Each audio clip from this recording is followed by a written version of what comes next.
बातमी बुलढाण्यातून आहे। बुलढाण्याच्या चिखला गावात पुन्हा शिवरायांचा अश्वारूढ पुतळा उभारण्यात आलेला आहे। शिवभक्तांकडून रात्री पुन्हा एकदा छत्रपती शिवाजी महाराजांच्या पुतळ्याची स्थापना करण्यात आली आहे। पुतळ्याच्या स्थापनेच्या वेळेस शेकडो शिवभक्त या ठिकाणी उपस्थित होते। गावात पोलिसांचा बंदोबस्त देखील होता। लोणार तालुक्यातील चिखला गावात सार्वजनिक जागेवर बसवलेला हा छत्रपती शिवाजी महाराज यांचा पुतळा आणि त्यावरून 2 गटात वाद झाला होता। तणाव देखील निर्माण झाला होता। मात्र आता पुन्हा एकदा इथं शिवरायांचा अश्वारूढ पुतळा हा उभारण्यात आलेला आहे।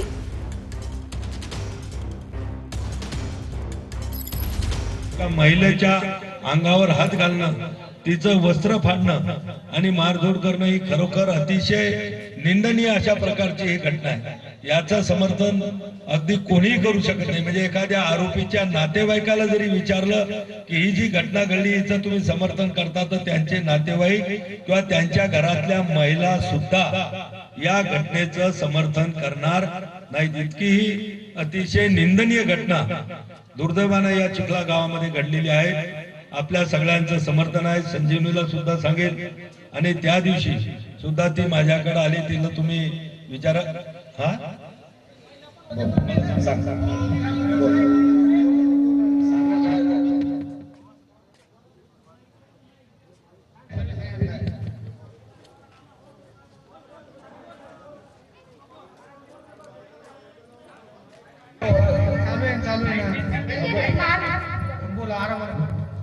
सर विनाकारण मारलं, विनाकारण मला मारलं, मला नाही तुझं विनाकारण मारलंय।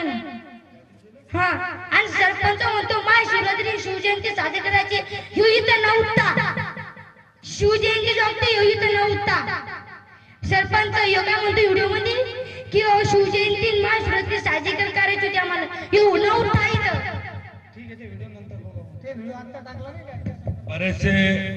बरेचसे व्हिडिओ निघालेले आहेत। मी सांगितलं त्याचा सुद्धा निरीक्षण पोलिसांनी सगळं शांततेने जे असतील, मला वाटतं ते आपण पोलिसांकडे दिलेलं चांगलं राहील। पोलीस त्याच्यातून बघतील कोण काय बोलतं, कोण काय कृती करतं, किंवा त्याच्यातून सगळ्या पुराव्यानिशी आपल्याला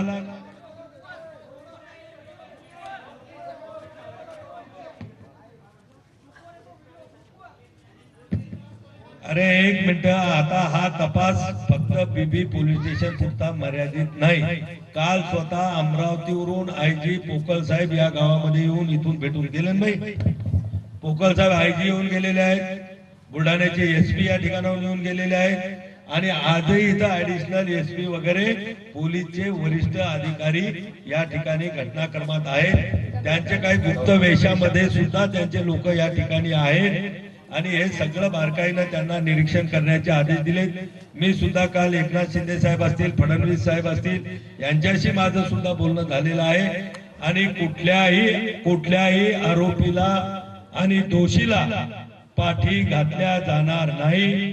आणि म्हणून आपल्याकडे जे काही असेल, कोणाकडे काही व्हिडिओ असतील, कोणाकडे काही पुरावे असतील, हे आपण जर पोलिसाकडे म्हणजे काही बीबीकडे इथं अधिकारी आहे, त्या अधिकाऱ्याकडे जर आपण दिले तर मला वाटते त्यांना तपास करणं सोयीचं होईल। आणि योग्य जे दोषी लोक आहेत होतं ते पोलिसाकडे द्या, ते त्यांना पोलिसाकडे द्या। मी त्यांना सांगतो कलेक्ट करा म्हणून। आणि त्या व्हिडिओत जे दोषी दिसत असतील त्या दोषींवर कडक कारवाई झाली पाहिजे या मताचे आपण सगळेजण, माझ्यासहित आपण सगळेजण आहोत। पोलीसही या मताचे असले पाहिजे, ते राहतील। आणि याच्यानंतरही जर तुम्हाला असं कधी वाटत असेल की बा तपासामध्ये कुठं कुचराई होत आहे किंवा तपासामध्ये कुठं काही हलगर्जीपणा होत आहे, तर तुम्ही लोकप्रतिनिधी म्हणून आम्ही आहोत, तुम्ही आमच्या निदर्शनामध्ये आणून द्या। ज्या काही गोष्टी सत्य असतील, ज्या काही गोष्टी त्या ठिकाणी गुन्हेगार त्याच्यामध्ये दिसत असतील, त्या सगळ्यांवर, त्या कोणी असो, त्या सगळ्यांवर कडक कारवाई झाली पाहिजे याचे निर्देश कालच आम्ही संबंधित सर्व पोलीसच्या वरिष्ठ अधिकाऱ्यांना दिलेले आहेत। कारवाई मला वाटते 21 आरोपी आतापर्यंत अटक झालेले आहेत, बाकीच्यांचा शोध सुरू आहे। पोलीस या ठिकाणी अधिकारी ऐकत असतील त्यांना सुद्धा माझी या ठिकाणाहून सूचना आहे की जे काही राहिलेले आरोपी आहेत त्यांनाही लवकरात लवकर शोधून अटक कसं करता येईल की जेणेकरून हा जनमानसामध्ये जो क्षोभ आहे किंवा या लोकांमध्ये जो काही एक तीव्र नाराजी लोकांच्या मनामध्ये आहे त्या ठिकाणी ते लोक शांत व्हायला त्याची मदत होईल आणि म्हणून तातडीनं जलद गतीनं ह्या सगळ्या कारवाया आपण लोकांनी कराव्यात आणि दोषींवर कडक कारवाई करावी. जे निर्दोष असतील, मला वाटतं की आज गावात आल्यानंतर दुसरी बाजू जेव्हा पाहिलं की अनेक लोक घराच्या बाहेर भीतीनं गेलेले आहेत, तर मला वाटतं पोलिसांनी आरोपीची नावं डिक्लेअर जर केली की आम्हाला या आरोपीची गरज आहे, हे आरोपी आमच्या ताब्यामध्ये द्या आणि बाकीच्या लोकांचा काही संबंध आहे तर ते सुद्धा गावामध्ये या ठिकाणी वास्तव्याला आले तर गावामध्ये एक चांगल्या प्रकारचं वातावरण निर्माण व्हायला सुद्धा मदत होईल.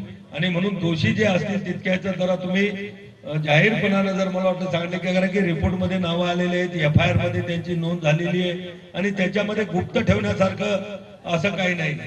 पण आता त्या भीतीपोटी जर बाकीचे निष्पाप लोकांना सुद्धा त्रास होणार आहे, कारण की शिवाजी महाराजांची जी शिकवण होती त्यांनी दोषीला कधी सोडलं नाही. राजाचे पाटील होते, त्यांनी सुद्धा स्वतःचे नातेवाईक असताना कडेलोट त्यांचा हातपाय बांधून केलेला आहे. पण जे निर्दोष लोक असतील त्याला शिवाजी महाराजांनी दिले नाही. त्यांचे आपल्या सैन्याला सुद्धा निर्देश राहायचे की तुम्ही लढाई करायला जात असताना शेतकऱ्याच्या शेतातून जाताना त्याच्या भाजीच्या